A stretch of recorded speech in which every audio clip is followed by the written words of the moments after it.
Discussions here at COP27 are continuing. Discussions, vibrant talks, all are definitely working together with this sense of togetherness in order to fight climate change, because it is a COP of action. It's a COP of implementation. We're really honored to have with us Mr. Steve Vermonti from Germany, responsible for partnerships and uptakes and user data. I thank you so much, Mr. Vermonti, for being with us here on Nile TV. It's truly a pleasure to be here in Egypt for the COP27. I thank the hospitality, and it's a pleasure to be here as a stakeholder to support the COP27. I thank you so much. And first of all, let me ask you about your impressions visiting Sharm and tell me more about the vibrant sessions you participated in at COP and also your expectations. Well, Sharm el-Sheikh is of course a very vibrant environment, and it's very nice to be here. I see a lot of nice accommodation which allows us to be here all together, because you have to see it as a way to bring the world together to talk about the big challenges which climate change brings. So it's not only about climate mitigation, but it's also about climate adaptation. And in terms of climate adaptation, we in particular at ECMWF, we are interested to see how we can provide added value with data, climate data, weather data. And an example on where we have provided quite a lot is our collaboration with the Union for the Mediterranean. Union for the Mediterranean brings together all the countries of the Mediterranean, including Egypt, to talk about how we can tackle the challenges on climate change. That's great, and it's great that you mentioned data, because science and technology are definitely very important tools if we're talking climate change.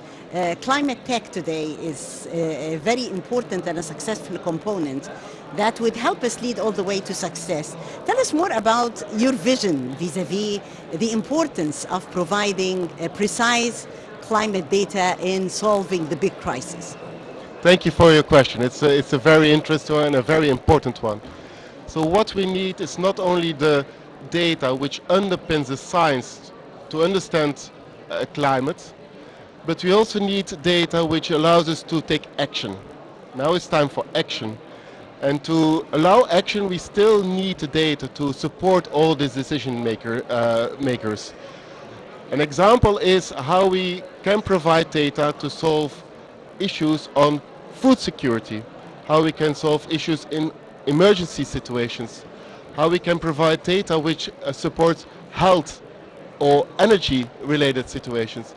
And on all those elements, we provide data which is quality assured, which comes with support to those who need it, and translate it into something which is useful for decision makers. We can't do this on our own. We are one of the players. So what's important to do this is to work with partners, to work with partners in the different countries. Yes, and I'm happy that Egypt is a partner in this successful equation. Yes, indeed. So Egypt is one of the member states of the Union for the Mediterranean with whom we have a partnership, and they provide the political context. They bring together all the different entities who are pushing forward an agenda, and we are there to, as climate and data specialists, to provide support for those people to make decisions. That's great. Well, definitely in the field of climate tech, I guess that the world is changing actually very fast, and technology today is like revolutionary. It would bring amazing results. Well, it pops up a question in my mind to ask you more about robotics, and how robotics also in the future is going to play a big role in user data and in providing this sense of precise data that we need. Well, there's a lot of new technologies which will...